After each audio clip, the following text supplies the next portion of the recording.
Всем доброго утра. Сейчас с вами у нас раннее утро, половина шестого.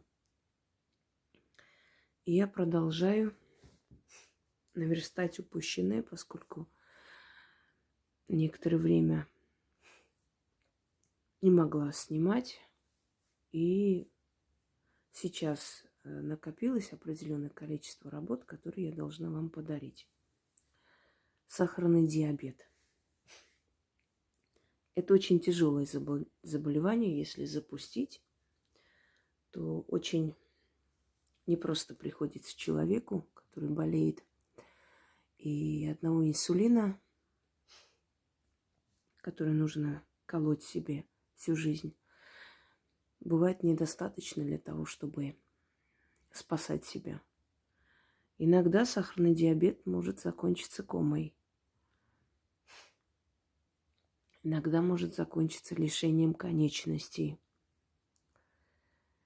Впрочем, вопреки общепринятому мнению, что люди, больные сахарным диабетом, обязательно должны быть больших размеров, грузные, полные. Это не совсем так. Очень большой процент больных сахарным диабетом, наоборот, очень худые, не набирают вес, хотя аппетит у них зверский. Вообще изначально, что такое сахарный диабет? Это очень древняя болезнь. Сахарный диабет первый раз выявили еще до нашей эры. Диабетус меллитус в переводе с латинского. Это группа эндокринных заболеваний. Причины различные. Но основная причина считается нехватка естественного инсулина в организме, заболевание поджелудочной. Иногда человек, не подверженный болезни сахарный диабет, может заболеть, если он долгие годы просто губит свою поджелудочную систему, собственно говоря. Иногда к сахарному диабету может привести снижение иммунитета,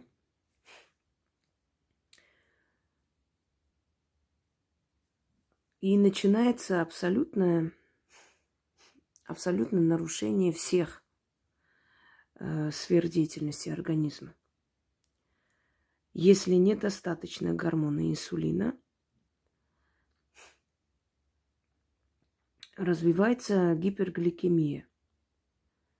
То есть глюкоза в крови увеличивается, сахар в крови увеличивается для того, чтобы справиться с этой нехваткой.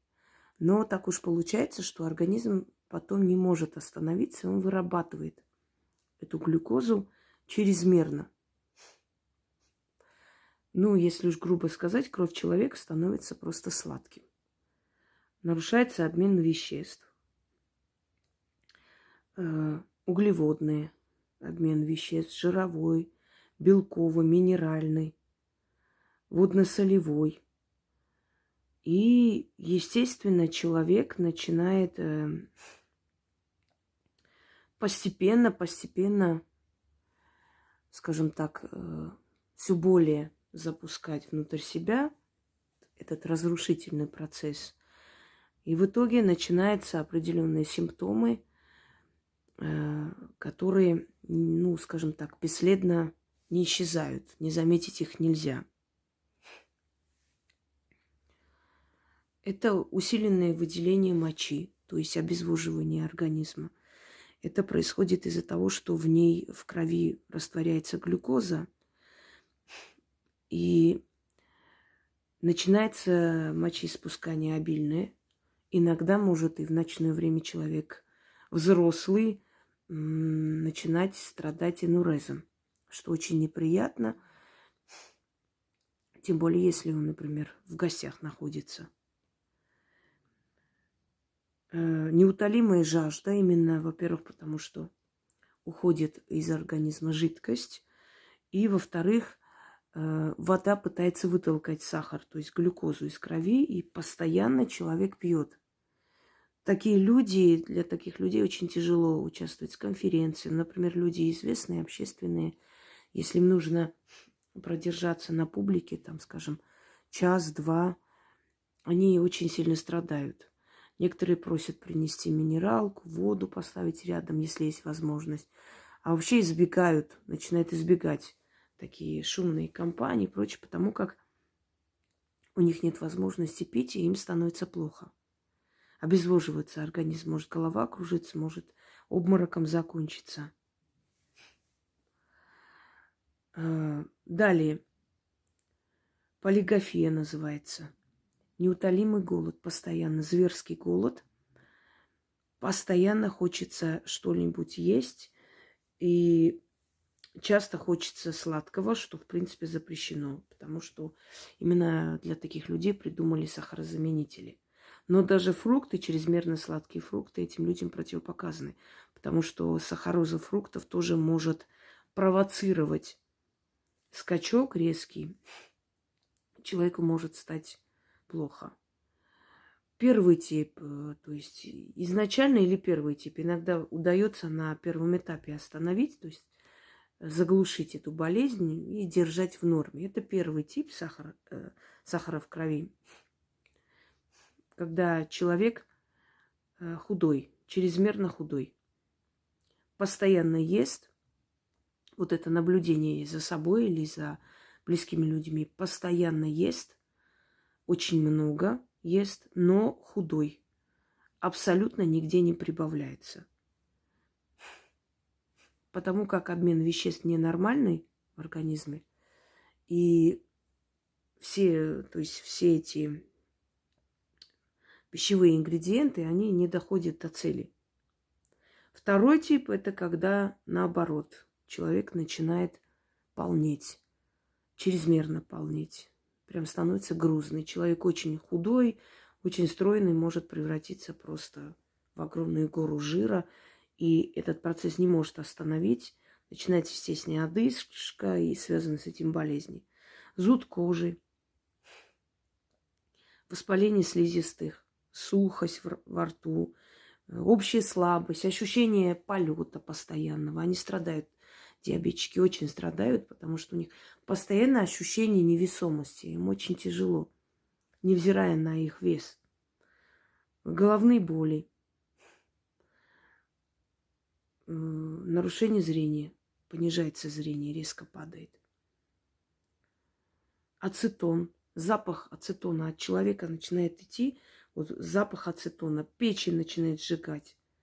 Либо вообще от человека разит просто запахом ацетона. Потому что сжигаются жировые запасы очень быстро, невзирая на то, что человек большого, да, веса. И не справляется печень, и печень начинает сам себя сжигать. В общем, это та болезнь, которая требует постоянного лечения. Очень редкий случай, чтобы организм справился с сахаром и человек вылечился. Как правило, это нужно контролировать, всю жизнь пить лекарства, то есть постоянный контроль, постоянное подавление этой болезни, иначе это может привести к ампутированию конечностей, это язвы на коже, это очень тяжелое заболевание, дорогие друзья. Поэтому, во-первых, это эндокринная система, неправильная работа щитовидки тоже может привести к сахару. Во-вторых, это наследственность. Если у вас есть наследственные, кто-то в семье диабетчик, вы должны быть очень осторожны, проверяться. Это даже не любовь к сахару. Некоторые думают, что это вот именно любовь к сахару приводит к сахарному диабету. Нет, это человек может очень быть сладкоежкой всю жизнь, и абсолютно никакой диабет его не коснется.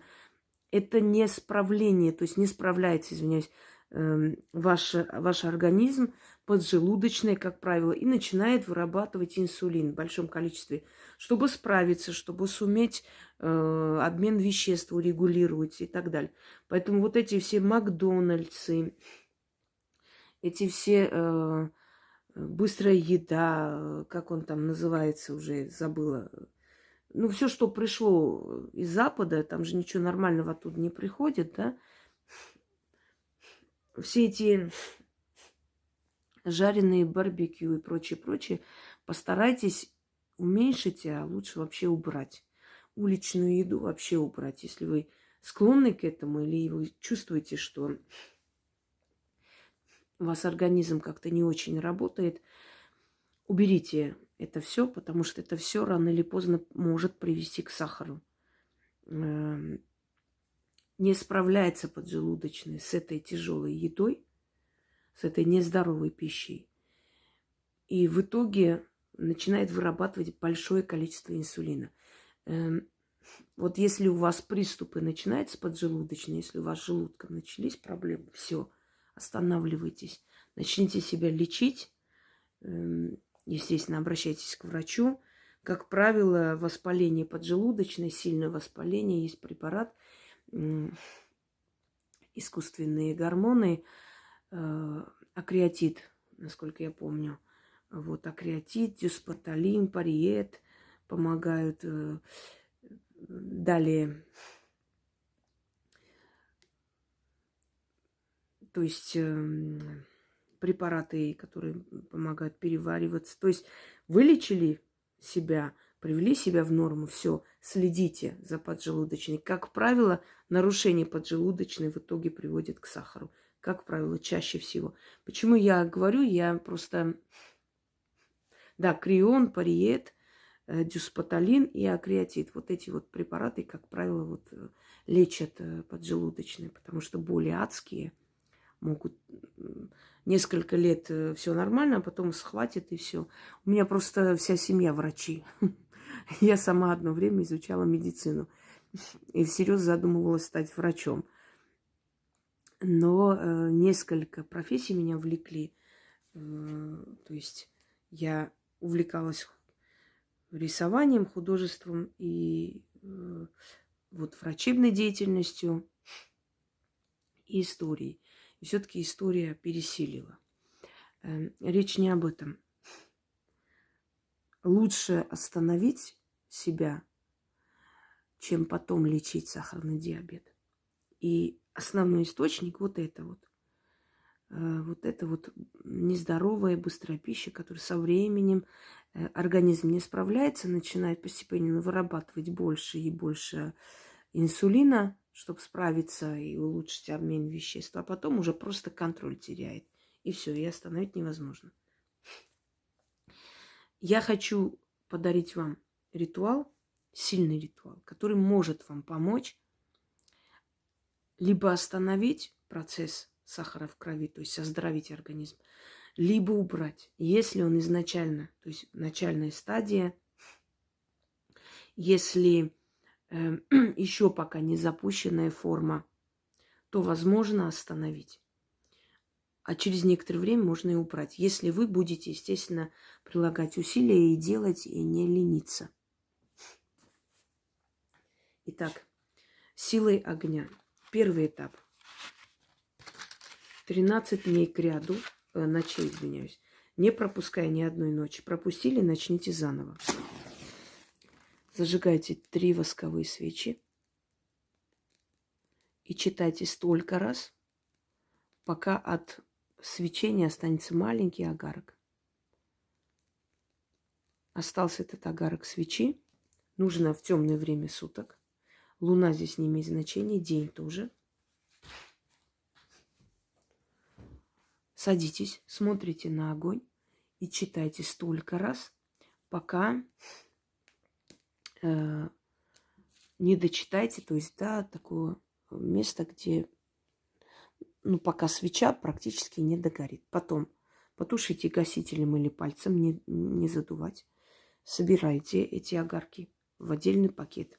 Следующую ночь точно так же 3 свечи восковые. Значит, поставили, зажгли, прочитали столько раз, пока не дойдет до этого огарка. Потушили в тот же пакет. И вот так 13 ночей собирайте все огарки свечей. В 14-ю ночь берете абсолютно белые полотенца. Абсолютно белые полотенца. И читайте 40 раз, протираясь этим полотенцем. Лицо, руки, ноги. Садитесь в чем-нибудь коротком, чтобы полотенце вытирало не сверх одежды, а именно тело. Вот 40 раз прочитали, вытерлись этим полотенцем. Прочитали опять же перед огарками, перед свечами 3.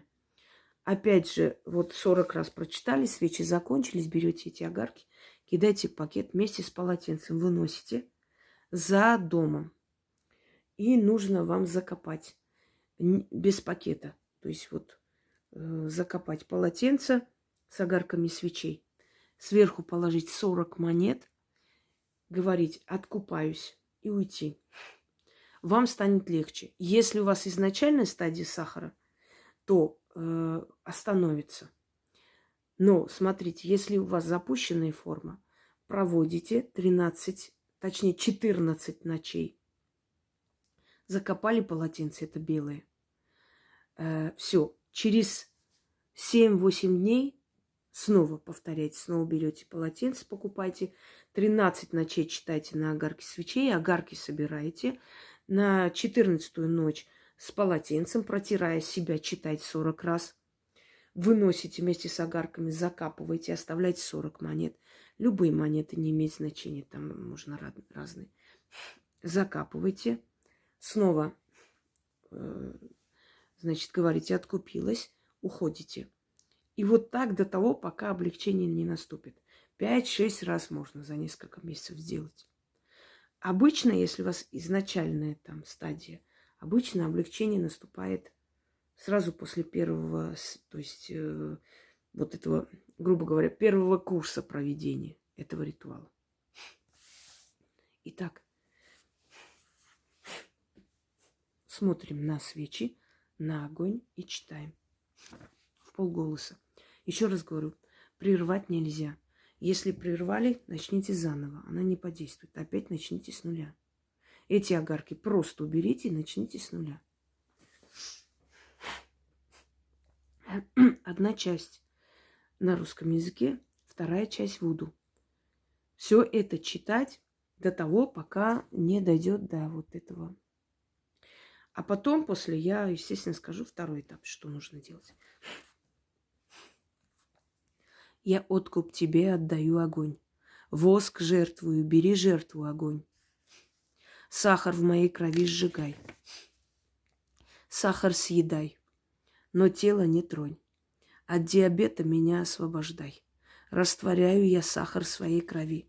Пламя огня, ярый огонь, древняя сила. Раствори в крови моей сахар, но тело мое не тронь. Очисти мою кровь. Верни мне силу жизни вновь. Выйди, сахар, из моей крови, без остатка. Уходи, болезнь, а если решишь ко мне вернуться, проходи через сотни лет, через сотни врат, до меня не дойди. Уходи назад. Царицей луной заклинаю, ярым огнем, силой вселенской, сахар в крови растворяю, болезнь навек убираю, красную кровь очищаю, тело спасаю, себя исцеляю. Заклято. И второе вуду. Моту, ква, саада, вамиунгу, кучукуа, сукари, я даму, сукари, я даму йенде, миунгу, кучукуа, сукари, кутока дами, на ивехивио. И снова. Вот одну часть на русском, вторую часть вуду. Еще раз читаем. Я откуп тебе отдаю огонь. Воск жертвую, бери жертву огонь. Сахар в моей крови сжигай. Сахар съедай, но тело не тронь. От диабета меня освобождай. Растворяю я сахар в своей крови. Пламя огня, ярый огонь, древняя сила. Раствори в крови моей сахар, но тело мое не тронь. Очисти мою кровь, верни мне силу жизни вновь. Выйди, сахар, из моей крови без остатка. Уходи, болезнь, а если решишь ко мне вернуться, проходи через сотни лет, через сотни врат, до меня не дойди, уходи назад.